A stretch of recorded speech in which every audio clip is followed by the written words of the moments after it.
학생들의 공부와 관련하여서 해묵은 논쟁이 있습니다.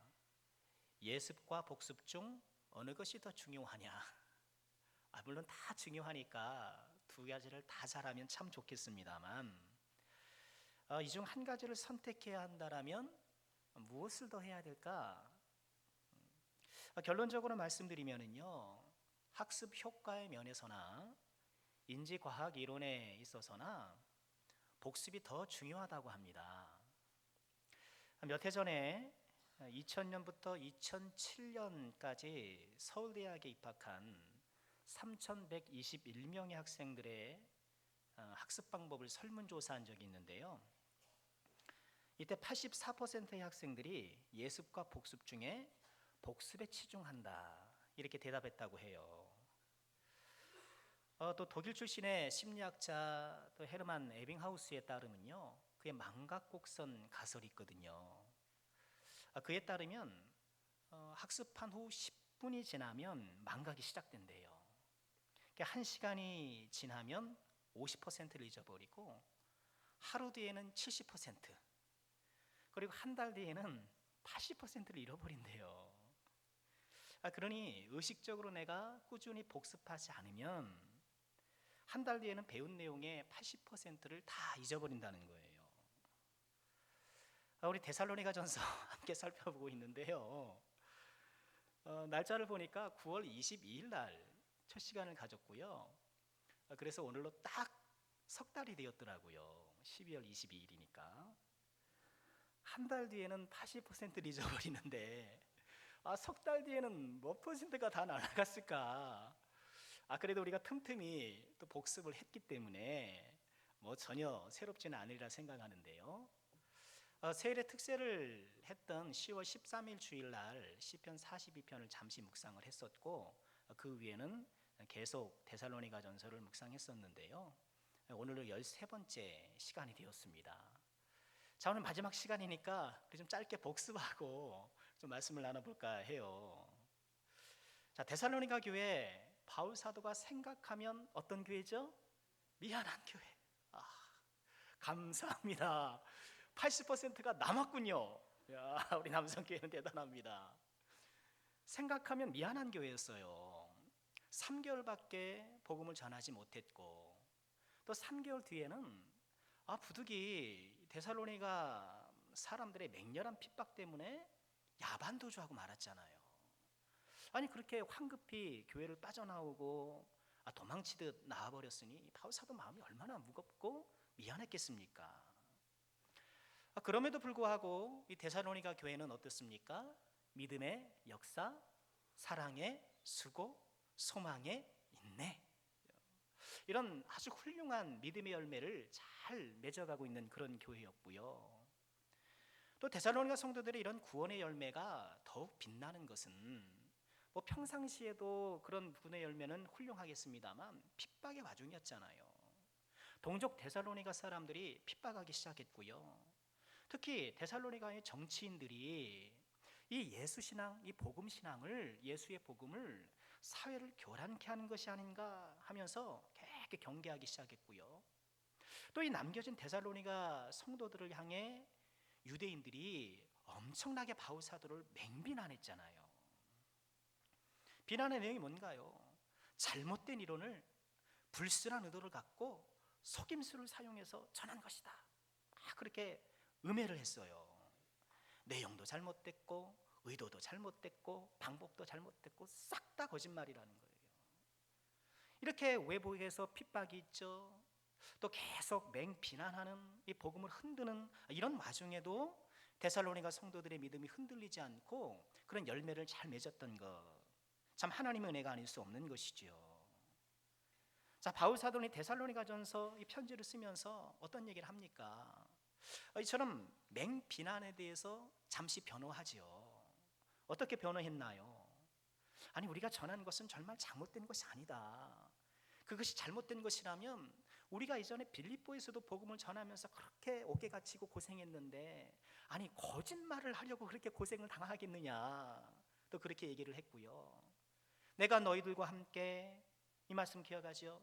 유모가 자기 자녀를 기름같이 아비가 자기 자녀를 대함같이 때로는 어머니의 마음으로, 때로는 아버지의 마음으로, 이런 부모의 마음으로 진실하고 순수한 마음으로 복음을 전했다. 이것을 좀 알아다오. 또 어떤 얘기를 했나요? 이렇게 황급히 떠나왔지만 데살로니가로 다시 돌아가려고 두어 차례 이렇게 시도했는데 그만 사단이 방해해서 무산되고 말았다. 그래서 디모데를 대신 보내게 되었다.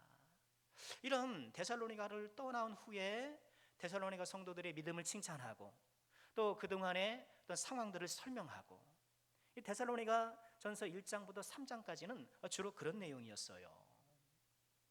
그리고 4장에 이르러서는 이제 데살로니가 성도들에게 신앙적인 권면을 하기 시작하잖아요. 그 신앙적 권면의 첫 번째는 뭐였나요? 거룩함. 4장 3절에 보니까 이렇게 말씀했죠. 하나님의 뜻은 이것이니 너희의 거룩함이라. 곧 뭘 버려요? 음란을 버리고. 데살로니가 성도들에게 주는 첫 번째 권면이 음란을 버리는 거룩함이라는 것은, 여러분, 그만큼 이 당시 로마 전역에 만연한 음란 문화를 멀리하는 것이 얼마나 중요한가. 그것이 이 거룩의 첫걸음이라는 그런 의미인 것이죠. 또 이어서 어떤 내용을 기록했나요? 이 디모데를 통해서 데살로니가 성도들이 바울 사도에게 질문을 했어요. 우리에게 질문이 있습니다. 3가지 질문을 했는데 이 3가지 질문은 다 예수님의 재림과 관련된 거였어요. 첫 번째 질문은 그거였죠. 형제 사랑을 어떻게 해야 될까요? 여기서 말하는 형제는 그 믿음의 형제이기도 하지만 예수님이 재림한다라는 것을 너무 과도하게 집중한 나머지, 거기에 너무 몰입한 나머지 이 흥분 상태가 되어서 생활의 단정함을 다 버리고 그저 이렇게 막 무분별하게 살았던 사람들. 그러다 보니까 그들을 도움에 있어서 교회가 경제적인 부담도 안게 되고, 그런 형제들을 어떻게 사랑해야 합니까? 그러니 그들을 지금껏 여러분이 했던 것처럼 사랑해 주십시오. 그리고 그렇게 좀 과도하게 재림에 몰입한 나머지 삶이 붕괴된 사람들은 좀 자기 손으로 일하십시오. 단정히 행하십시오. 이런 권면을 했고요. 두 번째 질문 역시 재림과 관련된 거였어요. 데살로니가 성도들이 예수님이 재림한다라는 것을 잘 알고 있었는데 이런 의문이 든 거예요. 아니, 예수님이 곧 오실 텐데 혹시 그 전에 소천한 그런 성도들은 어떻게 되는 걸까? 예수님의 재림을 보지 못하고 혹시 그 축복에서 제외되거나 불이익을 당하는 것은 아닐까? 그런 질문을 했던 거예요. 기억나시죠? 거기에 뭐라고 답변해 줍니까? 주께서 호령과 천사장의 소리와 하나님의 나팔 소리로 친히 하늘로부터 강림하시리니. 하나님께서, 예수님께서 강림하신다는 것을 얘기하면서 그때 죽은 자들이 먼저 일어나고 그때 생존한 자들도 공중으로 끌어올려 주와 함께 만나 영원히 주와 함께 있을 것이다. 이렇게 말하면서 이 예수님이 재림 때에 소천한 사람도 걱정할 것이 없다. 그들도 다 부활의 몸으로 변화될 것이다 하면서 그들을 안심시켜 주었고요. 또 재림에 대해서 3번째 질문이 있었어요. 3번째 질문은 뭔가요? 때와 시기에 관하여. 그럼 예수님은 언제 오시는데요? 이미 데살로니가에서도 예수님이 오실 때를 특정할 수는 없다라고 말했음에도 불구하고 자꾸 관심을 갖다 보니까 그때가 궁금했던 모양이에요. 그러니 그때에 대해서 이 시대와 시기에 대한 질문에 뭐라고 답변하나요? 2가지로 답변해요. 도둑의 비유, 임산부의 비유. 기억나시죠? 여기까지는 여기는 어렵습니까? 도둑의 비유는 그거예요. 도둑이 언제 올지 모르는 것처럼 예수님도 언제 올지 모른다. 임산부는 어떻습니까? 임신한 여인은 10달이 되면 어쩔 수 없이 애를 낳아야 돼요. 그렇죠? 배가 오르고 달이 차면 뭐 안 낳을 수가 없는 거예요. 그런 것처럼 예수님의 재림은 반드시 말 것이다. 이처럼 도둑의 비유와 임산부의 비유가 말하는 건 뭔가요? 그러니 도둑의 대비를 해야 되고 출산을 준비하는 것처럼 예수님의 때와 시기에 대해서는 우리가 알 바 아니요, 우리는 오직 그날을 준비하는 데 집중해야 한다. 그 준비란 무엇이라는 거예요? 한마디로 정신을 차려야 한다. 이렇게 3가지 질문에 대해서 답변을 해주고요. 그러면서 데살로니가 전서를 마무리합니다. 마무리하면서 지난 시간에 우리 살펴본 첫 번째 마무리 권면이 있는데 뭔가요? 성도들이 예수님 안에서 갖게 되었던 3가지 관계. 이 관계를 여러분 소중하게 잘 간직하십시오. 이 관계를 잘 맺으십시오. 어떤 관계였나요? 하나님과의 관계. 또 누구와의 관계요? 이웃과의 관계. 또 누구요? 목회자와의 관계. 교회 리더와의 관계. 사실 목회자도 이웃의 범주에 들어가는데 이웃의 범주에 있는 목회자를 다 끄집어서 이렇게 따로 빼내어서 설명해요. 왜 그런가요? 아직 데살로니가 교회가 이제 시작된 지 얼마 안 되기 때문에 리더십이 완전히 세워지지 않았던 거예요. 그래서 목회자의 관계를 강조하면서 교회의 리더들에게는 수고하고 다스리고 권면해야 한다. 여기에 상응하여서 교회 성도들은 그 수고를 알아주고 귀히 여겨주고 또 서로 사랑해야 된다. 이러면서 마지막 당부를 했고요. 자, 드디어 오늘 본문 마지막 권면, 마지막 당부를 우리가 살펴보게 되었습니다. 자, 오늘 마지막 권면의 핵심은 무엇일까요? 여절을 꼽으라면 23절이 될 것입니다. 여러분 오늘 23절의 말씀을 다시 한번 읽어보실까요? 23절 함께 하겠습니다. 함께 합니다.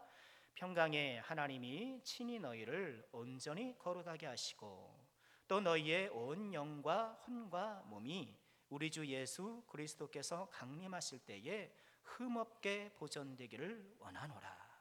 아멘. 마지막 권면은 그거예요.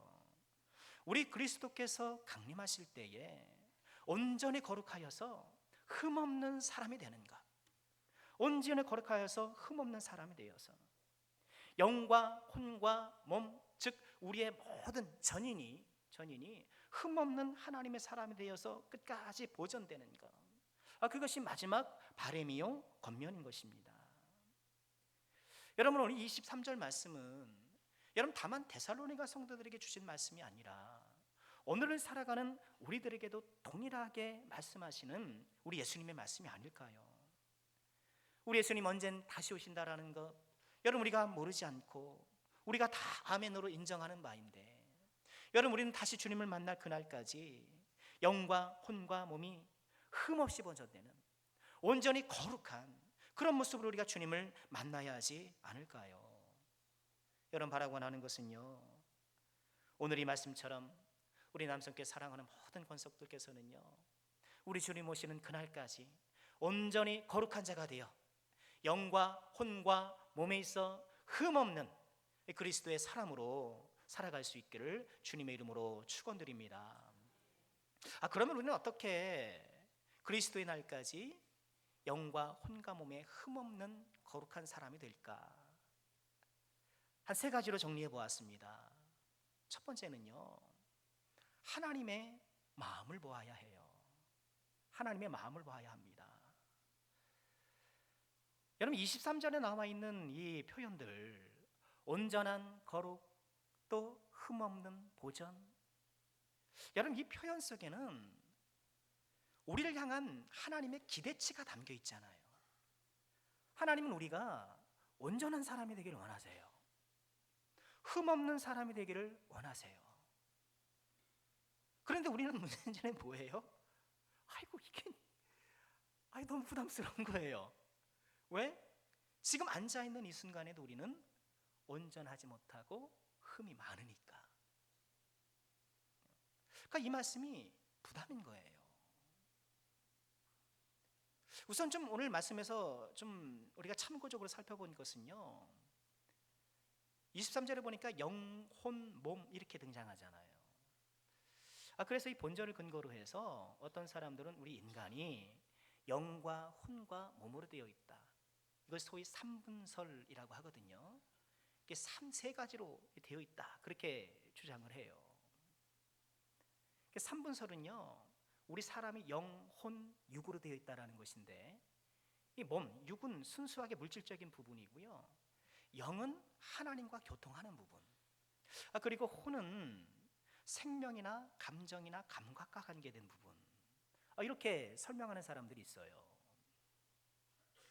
그런데요, 본문이 우리 몸의 구성 요소를 영, 혼, 몸 이렇게 세 가지로 말씀하는 것은 사실입니다만 성경의 전반적인 경향을 보면 영혼, 몸 이렇게 이분설로 표현하는 것이 좀 더 성경적으로 보입니다. 성경 곳곳에 보면은요, 영과 혼을 교차적으로 사용해요. 그러니까 영육을 혹은 혼과 몸을 이렇게 해서 영과 혼을 이렇게 서로 교차적으로 사용하고 있는데요. 이렇게 성경의 전반적인 경향은 이분설입니다.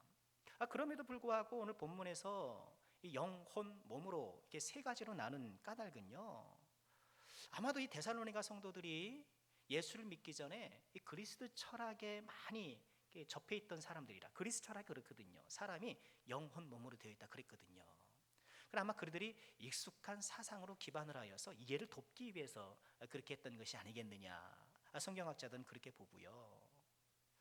자, 여기서 중요한 것은 무엇인가요? 바울 사도가 말하고 싶은 것은 우리 인간의 구성 성분이 어떻게 됐느냐, 뭐 그걸 지금 여기서 얘기하고 싶은 게 아니잖아요. 뭔가요? 영혼과 육신을 망라한 전인적으로 온전히 거룩한 하나님의 사람이 되는 것을 우리 하나님이 원하신다는 거예요. 여러분, 우리는 문자 그대로 온전하고 흠없는 사람이 될 수는 없어요. 그래서 우리가 이 말씀에 부담을 느끼는 이유인 것이죠. 우리는 용서받은 의인에도 불구하고 이 세상을 살아가는 동안에는 우리 안에 여전히 남아있는 죄성의 영향을 받게 돼요. 그러니 우리는 자꾸 죄에 질 때가 있고요, 자꾸 내 마음 중심은 안 그러는데 자꾸 실수하게 되고 그렇게 되는 거예요. 여러분, 오늘 말씀에서 우리가 주목해야 될 것은요, 온전한 흠없는, 여러분 이런 문자 자체보다 이 말씀 속에 담겨있는, 이 문자 속에 담겨있는 하나님의 마음이에요. 그걸 봐야 돼요. 부모는요, 내 자녀가 완전할 수 없다는 것을 알지만 완전하길 원해요. 이게 부모의 마음이에요. 어차피 완전할 수 없으니까 적당히 죄 짓고 살라고 그렇게 생각하는 부모는 아무도 없어요. 내 자녀가 온전할 수 없다라는 것을 잘 알지만 온전하지 못한 상태 혹은 상황을 겪게 되면 몹시 가슴이 아파요. 그렇죠? 생각해 보세요. 내 자녀가 뭔가 큰 잘못을 저질렀다고 생각해 보세요. 부모 마음이 얼마나 아파요. 그렇잖아요. 왜 그렇습니까? 왜 그런가요? 사랑하니까 그런 거예요. 이처럼 사랑은요, 그 안에 욕심을 담게 마련이에요. 좋은 뜻의 욕심. 여러분, 하나님도 마찬가지예요. 오늘 하나님께서 온전히 거룩해라, 흠없는 자가다라고 말씀하신 것은 요놈 완전한지 안 하는지 내가 봐야지, 흠 있는지 없는지 내가 한번 봐야지, 요놈 어디 한번 해봐라, 그런 것이 아니죠. 이렇게 말씀하실 때는 우리를 향한 하나님의 극진한 사랑이 담겨 있는 거예요. 우리가 정말 온전하고 흠없는 그런 사람이 되기를. 철없는 자녀는 그러죠. 부모가 이래라 저래라 하면 아이고 또 잔소리, 아이고 우리 엄마 그냥 맨날 잔소리 고개를 절레절레 흔들어요. 그러나 철든 자녀들은요, 부모의 잔소리 속에 담긴 사랑을 보는 거예요. 나를 사랑해서 그러시는구나, 나를 사랑해서 저렇게 오늘도 여러 말씀을 하시는구나. 여러분, 신앙적으로도 마찬가지가 아닐까요? 여러분, 온전한 흠없는이라는 단어를 보면서요, 철이들 들면 그냥 부담만 느끼는 거예요. 아이고 하나님은 나도 오늘도 그냥 무거운 짐을 주시네, 무거운 멍에를 내 어깨에 또 메시네. 여러분, 이 말씀을 보고 우리가 봐야 될 것은요, 하나님의 마음인 거예요. 하나님의 마음인 거예요. 여러분, 하나님의 마음을 보지 못하면, 하나님의 그 사랑의 마음을 내가 보지 못하면 내가 온전해질 수가 없어요. 여러분, 우리가 온전해지지 못하는 것, 말씀대로 살지 못하는 것은 하나님이 뭘 요구하시는지 요구사항을 몰라서가 아니에요. 그걸 모르는 사람이 어디 있습니까? 하나님의 사랑의 마음을 모르기 때문에 그러는 거예요. 하나님의 사랑이 내 가슴에 들어오지 않으니까, 그 사랑이 나의 가슴을 치지 못하니까, 여러분 그저 내가 어떻게 해야 되지? 내 행위를 붙잡고 있는 거예요. 어거스틴이 이런 말을 했다고 해요. 무엇인가를 이해하는 길은 먼저 그것을 사랑하는 것이다. 뭔가를 이해하려면 사랑해야 된다는 거예요. 여러분, 우리가 하나님의 뜻을 이해하고 하나님의 말씀을 따라가는 것은요, 하나님을 사랑하고 하나님의 사랑이 내 가슴에 녹아들 때 가능해지는 거예요. 여러분, 오늘 말씀 속에 배어있는 여러분 하나님의 사랑을 꼭 읽으시길 바랍니다. 지금 이처럼 우리를 향하여서 온전하기를, 흠없기를 간절히 바라시는 그 하나님의 사랑, 여러분 그 사랑을 잊지 마시고요, 부모의 사랑을 깨달은 후에야 비로소 설이 드는 것처럼 하나님이 나를 얼마나 사랑하는지를 내가 알고 있을 때 내가 믿음의 철이 들고 하나님께서 기뻐하시는 그런 인생을 살아갈 수 있게 되는 것입니다. 여러분, 하나님이 나를 사랑하심을 잊지 마시길 바랍니다. 온전함과 흠없음, 엄격해 보이는 말씀이나 그 안에 우리 하나님의 뜨거운 사랑이 담겨 있다는 것을 꼭 기억하시고요. 자, 두 번째로 우리가 온전한 거룩한 흠없는 사람이 되기 위해서는 무엇을 해야 될까요? 하나님이 이루어 주시는 것을 믿어야 해요. 이 모든 일을 누가 이루시는가? 여러분, 우리가 흠없는 사람으로 그리스도 날까지 보존되기 위해서는요, 그 일을 하나님께서 이루신다는 것을 좀 믿어야 돼요. 오늘 23절 말씀 다시 한번 보실까요? 우리를 온전히 걸어가게 하시는, 영혼 몸을 그리스도의 날까지 흠없이 보존케 하시는 주체가 누군가요? 평강의 하나님이, 평강의 하나님이 너희를 온전히 걸어가게 하시고 평강의 하나님이 하신다는 거예요. 여러분, 그렇습니다. 우리를 온전히 거룩하게 하시고 여러분 우리의 성화의 큰 진전을 이루어주시는 분은 우리 하나님이시라는 거예요. 여러분, 성경은 곳곳에서 그것을 증언해요. 빌립보서 1장 6절 한번 보실까요? 이렇게 말씀합니다. 너희 안에 착한 일을 시작하신 이가 그리스도 예수의 날까지 이루실 줄을 우리는 확신하노라. 우리 안에 착한 일을 시작하신 일, 우리 안에 구원을 시작하시고 우리 안에 거룩한 일을 시작하시고 우리 안에 선한 일을 시작하신 하나님께서 그리스도 예수의 날까지 이루어 주신다는 것. 여러분, 하나님께서 주도권을 가지고 평강의 하나님이 이 리드를 하셔서 우리를 온전히 보존될 수 있도록 인도해 주신다는 것을 여러분 우리는 꼭 기억해야 되겠습니다. 여러분, 이처럼 하나님이 주도권을 갖고 우리를 이끌어 가시기 때문에요, 성경은 우리가 하나님이 기뻐하시는 그런 사람이 될 수 있다고 단언해요. 우리로 하여금 온전하고 흠이 없는 사람이 될 수 있다라고 말합니다. 여러분, 문자 그대로 완전 무결, 여러분 그런 의미는 아니라는 거예요. 하나님께서 인정하실 온전함, 하나님께서 인정하실 흠없는 사람이 여러분 온전을 향해 꾸준히 나아가는 사람, 여러분 우리가 그런 사람이 될 수 있다라고 여러분 성경은 그렇게 이야기하고 있어요. 여러분, 우리는 이것을 믿어야 돼요. 오늘 예수를 믿는 저와 여러분들의 걱정거리가 뭔가요? 나는 될 수 없다라고 생각하는 거예요. 왜? 본인이 잘 아니까. 나는 하나님께서 기뻐하시고 온전하고 흠없는 사람이 될 수 없다라고 이 말씀을 접하는 순간에도 여러분 우리는 마음속 한켠에서 좌절이 일어나고요, 나는 할 수 없어라는 부정이 일어나고, 여러분 그렇잖아요. 여러분, 그러나 성경은 정반대예요.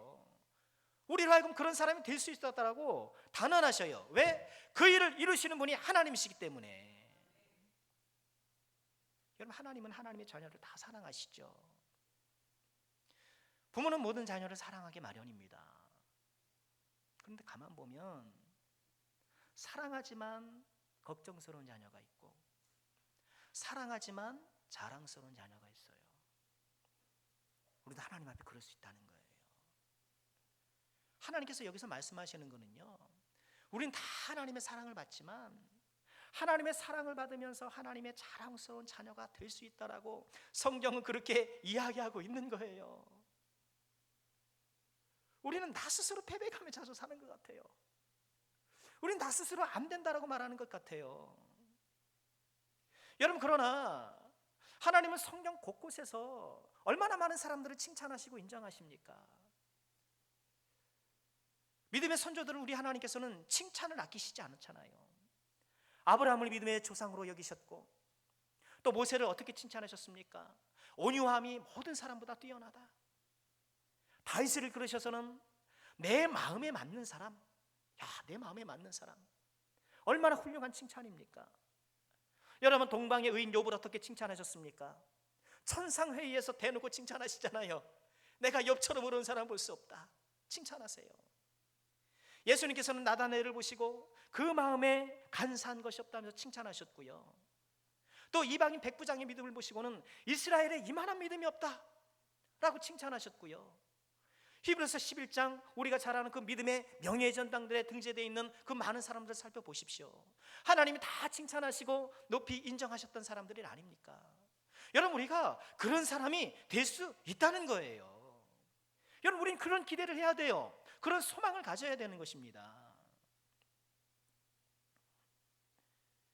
이 세상에서 우리가 영적 전투에 승리하면서 정말 온전하고도 흠없는 하나님의 사람이, 하나님께서 기뻐하시는 그런 사람이 될 수 있다라고, 다만 하나님의 자녀가 아니라 하나님께서 자랑하실 수 있는 그런 믿음의 큰 사람이 다 될 수 있다라고 우리 성경은 우리에게 말씀하고 있는 것입니다. 고린도전서 15장 57절에는 이렇게 말씀을 하셨어요. 우리 함께 읽어볼까요? 우리 주 예수 그리스도로 말미암아 우리에게 승리를 주시는 하나님께 감사하노니. 우리에게 승리를 주신단 말이에요. 우리가 하나님의 기뻐하시는 그런 사람이 되도록, 온유하고 흠없는 사람이 될 수 있도록 그리스도로 말미암아 우리에게 승리를 주시는 하나님이 계셔요. 요한일서 5장 4절에 이렇게 말씀을 하십니다. 이것도 읽어보겠습니다. 무릇 하나님께로부터 난 자마다 세상을 이기느니라. 세상을 이기는 승리는 이것이니 우리의 믿음이니라. 예수께서 하나님의 아들이심을 믿는 자가 아니면 세상을 이기는 자가 누구냐? 예수님을 하나님의 아들로 믿는 자가 세상을 이기지 않으면 누가 세상을 이기냐는 거예요. 여러분, 성경 우리에게 그것을 얘기해요. 여러분들은 세상을 이길 수 있다. 너희들은 정말 하나님께서 기뻐하는 사람이 될 수 있다. 오늘 본문의 언어를 빌리면 온전한 사람이 될 수 있고 흠없는 사람이 될 수 있다라고 말씀하고 계시는 거예요. 여러분, 우리가 이 말씀을 좀 우리 마음 가운데 받아들이고요, 혹여 우리 마음 가운데에 나도 모르게 잠재되어 있는 그런 영적인 패배의식들을 좀 벗어버리시기를 주의 이름으로 축원합니다. 여러분, 우리는 다시 시작할 수 있고요, 여러분 2019년 어떻게 살아오는지 모르지만 우리는 다시 한번 2020년을 하나님께서 기뻐하시는 하루로 꾸며나갈 수 있는 그런 능력과 기회가 우리에게 주어져 있는 것입니다. 소망하세요. 소망하세요. 세 번째로 우리가 온전한 거룩을 위해서는요, 해야 할 일이 있어요. 우리의 영과 혼과 몸이 그리스도의 날까지 온전히 보존토록 하시는 이 일을 평강의 하나님이 주도하시지만, 이 평강의 하나님의 주도권 아래 우리에게 해야 할 일을 남겨두세요. 이게 하나님의 방식이에요. 하나님이 다 하십니다 그러면 우리 가만히 있어도 뭐 다 되고, 여러분 그렇지 않아요. 하나님께서 어떤 일을 하실 때에는 그 일을 주도적으로 하시면서 우리가 그 일에 동참하도록 해주세요. 이 하나님의 방법이에요. 왜요? 우리를 존중하시기 때문에 그래요.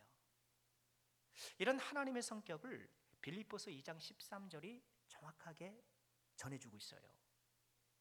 이런 말씀이에요. 너희 안에서 행하시는 이는 하나님이시니 자기의 기쁘신 뜻을 위하여 너희에게 소원을 두고 행하게 하시니. 우리 안에 행하시는 분은 우리에게 소원을 두고 행하게 하셔요. 우리 안에 소원이 일어나게 하셔서 소망과 어떤 바람들이 일어나게 하셔서 그걸 하게 하시는 거예요. 종종 말씀드리잖아요. 그러니 하나님께서 우리 마음 가운데에 끌어내시는 소망의 귀를 기울이셔야 돼요. 그게 하나님의 은혜와 복을 받는 방법이라고 저는 믿어요. 하나님께서 우리 마음 가운데에 기도의 소망을 주시면, 기도할 마음을 주시면 딱 붙잡고 순종해 보세요. 그런 마음 쉽게 드는 거 아니거든요. 그렇잖아요. 근데 기도의 마음이 딱 들면 그걸 딱 붙잡고 기도하세요. 그걸 하나님 은혜 주시더라고요. 저는 그랬어요. 뭐 제 경험을 뭐 일반화하기는 좀 그렇습니다만 저는 그래요. 하나님께서 기도의 마음 딱 주셨을 때 그거 붙잡고 딱 기도하면 꼭 주셔요. 여러분, 하나님께서 우리 마음 가운데에 섬김의 소망을, 섬김의 소원을 일으켜 주셨을 때에 순종하세요. 에이 기도 다음이야 그러지 마시고, 여러분 내 마음에 이런 선한 욕망들이 일어나는 것은 귀한 거예요. 하나님의 음성으로 여기고 딱 붙잡고 한번 순종해 보세요. 하나님의 놀라운 은혜가 있을 거예요. 여러분, 하나님께서 주도적으로 이끌어 가시는 이 우리를 온전케 거룩케 하시는 그 일에 우리를 동참시켜요. 동참시키셔서 그 일을 함께하는 축복을 누리게 하시고 그 일로 말미암아 얻게 되는 결과를 또 누리게 하시는 거예요. 우리 예수님 종종 그러시잖아요. 내 믿음이 너를 구원했다. 지금 다 하시고 좀 기도했다고, 좀 하나님 앞에 열심히 했다고, 그걸 또 우리 공으로 돌리세요. 내 믿음이 너를 구원한 거야. 네가 그렇게 충성해서 복 받는 거야. 그렇게 우리를 또 추켜 세워 주시잖아요. 여러분, 하나님께서 우리에게 소원을 두고 행하실 때에 그 소원을 꼭 붙잡으시길 바라고요. 여러분, 오늘 말씀은 이 시간 우리 마음 가운데 우리가 일어나야 될, 우리가 소망해야 될 소원이 무엇인가를, 다시 말해서 우리가 온전한 거룩한 흠없는 사람이 되기 위해서 우리 편에서 해야 될 일이 무엇인지를 세 가지로 소개합니다. 간략하게 적용하고 말씀을 마칠게요. 첫 번째는 25절 말씀입니다. 우리 함께 읽어볼까요? 25절입니다. 형제들아, 우리를 위하여 기도하라. 기도하라. 뭐예요? 기도하는 거예요. 여러분, 온전히 거룩해질 수 있는, 흠없이 그리스도 날까지 우리가 보존될 수 있는 것은요, 기도 없이는 불가능한 거예요. 기도 없이는 불가능해요. 기도 없이 거룩하려고 하는 것은요, 기름 넣지 않고 자동차 운전하라는 것과 똑같아요. 여러분, 기름 없이 자동차 운전할 수 있어요? 있어요.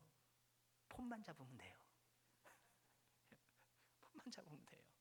마찬가지예요. 기도 없이 거룩할 수 있어요. 폰만 잡는 거예요.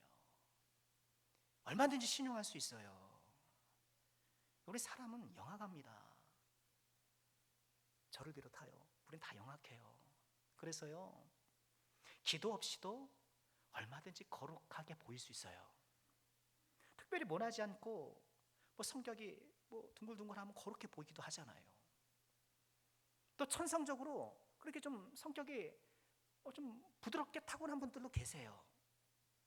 그런 분들이 이렇게 신앙생활하는 거 보면 특별히 누구 해끼치지 않고 문제 일으키지 않고 좀 거룩해 보인단 말이에요. 신용이에요. 그게 속지 마세요. 스스로 속지 마세요. 여러분, 거룩은 뭔가요? 거룩은 다만 내 겉모습이 아니잖아요.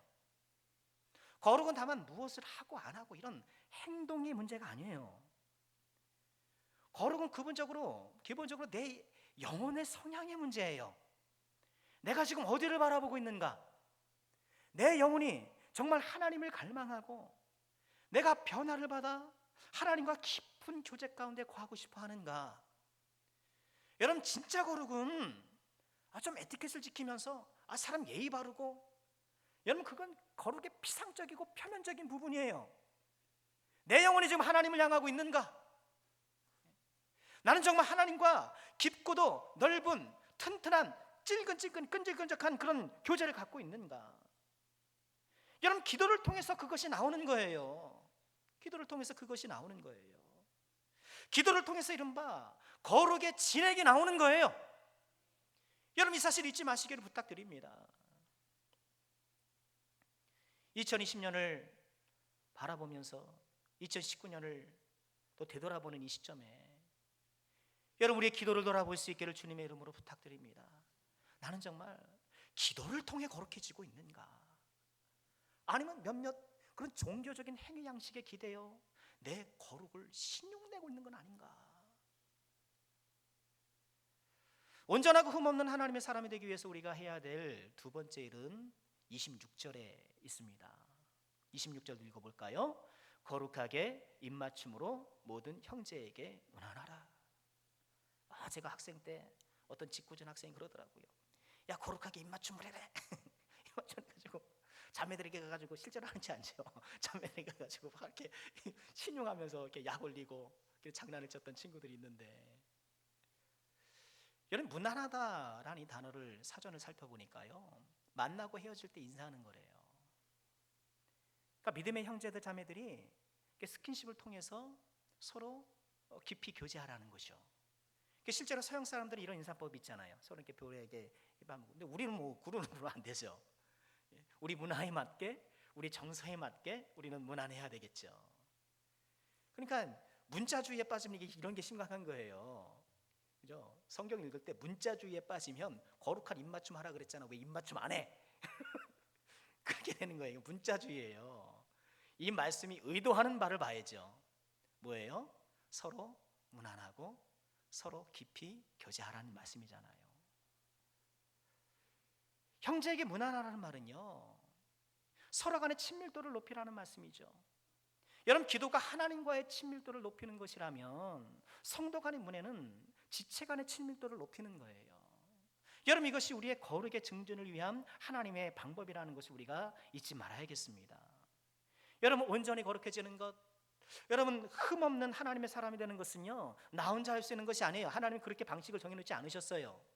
여러분, 독불장군은 없습니다.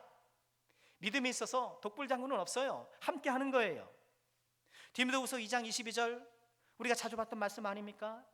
또한 너는 청년의 정욕을 피하고 주를 깨끗한 마음으로 부르는 자들과 함께 의와 믿음과 사랑과 화평을 따르라. 우리가 함께 해야 될 사람이 있다라는 거예요. 여러분, 서로 문안하시길 바랍니다. 서로 문안하도록 우리 이 교회에서는 어떻습니까? 구역도 만들고 전도회도 만들고. 왜요? 서로 문안하라고. 그러니 여러분, 충성되게 여러분 전도회를 섬기시고 여러분 구역예배도 섬기시기를 부탁드려요. 마지막으로 온전하고 흠없는 사람으로 보존되기 위해서 우리가 해야 할 일은요, 편지를 읽어주는 것입니다. 27절 말씀 마지막으로 보실까요? 함께 합니다.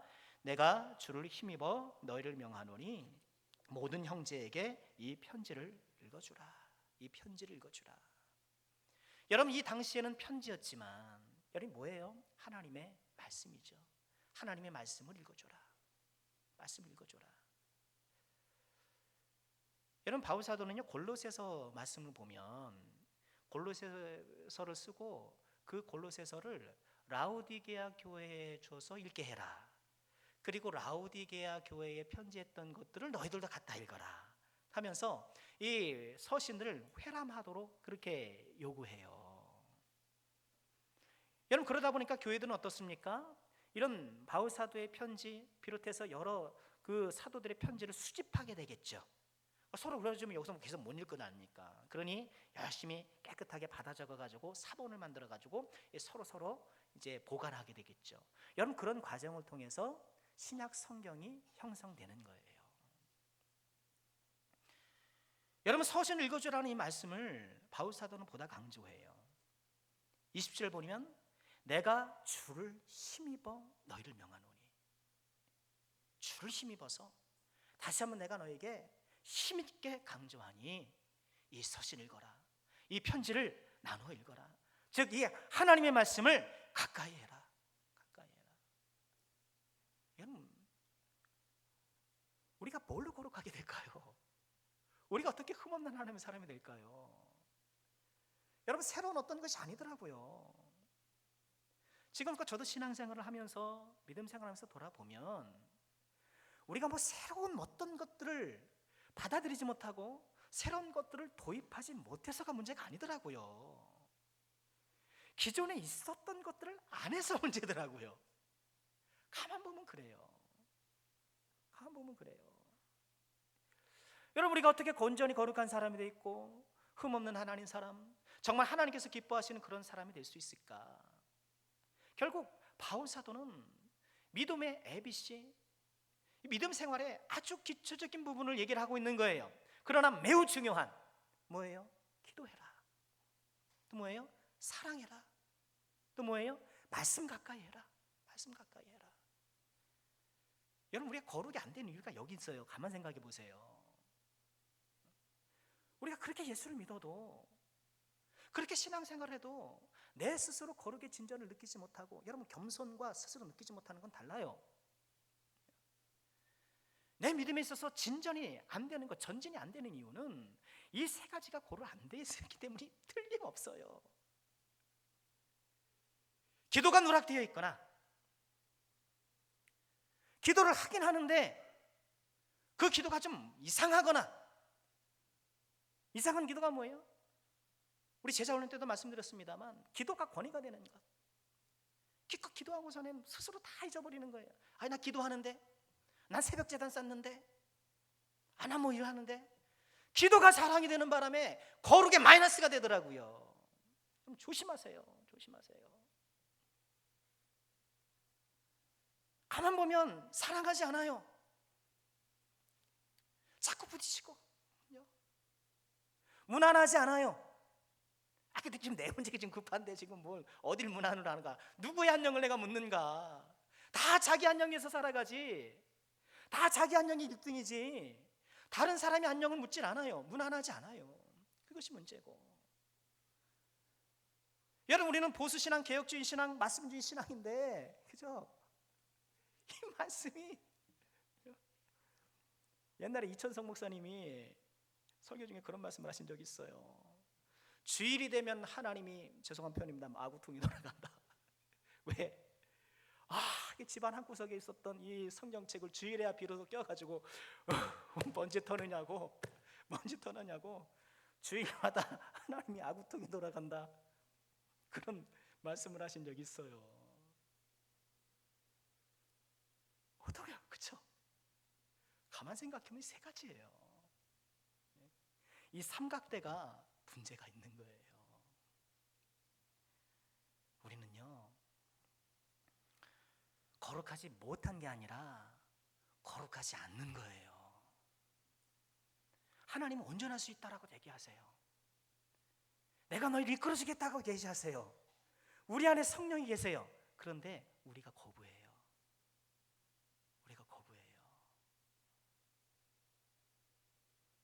우리 주님 우리에게 무엇을 원하시는지 잊지 않길 바랍니다. 우리가 정말 온전히 거룩하고 흠없는 하나님의 사람. 여러분, 거듭 말씀드립니다. 이건 문자 그대로 뜻은 아니라는 거. 그만큼 하나님께서 우리에게 기대하시는 바, 우리를 얼마나 아끼고 사랑하시는 바. 말씀 마치겠습니다. 데살로니가 교회를 가만히 묵상해 보면 참 강력한 도전을 줘요. 3개월 복음 들었고 이 서신을 기록할 시점만 하더라도 겨우 6개월 된 교회. 예수 믿은 지 6개월 됐단 말이에요. 6개월. 근데 엄청난 믿음을 보여요. 저도 예수 믿은 지가 한참인데, 모태신앙인데, 이들의 모습을 보면 강력한 도전을 주는 것 같아요. 데살로니가 교회는 우리가 어떤 하나님의 사람이 되어야 하는가를 보여줍니다. 우리가 소망하는 것은 무엇인가요? 데살로니가 교회에 역사하셨던 하나님이 지금도 살아 우리 남성교회도 역사하신다는 거예요. 그들이 이처럼 훌륭하게 끌어내신 하나님께서, 성장시킨 하나님께서 지금도 살아 역사하셔서 우리와 함께 하신다는 사실입니다. 이 하나님의 능력 안에서 온전한 거룩을 이루고 영과 혼과 몸이 그리스도의 날까지 흠없이 보존되어 우리 주님을 만날 때 참으로 주님의 기쁨이 되고 주님과 함께하는 그 영원한 복락을 마음껏 누리게 되는 그런 참으로 복되고 아름다운 인생을 살아가는 우리 남성교회 모든 권속들 되시기를 주님의 이름으로 축원합니다.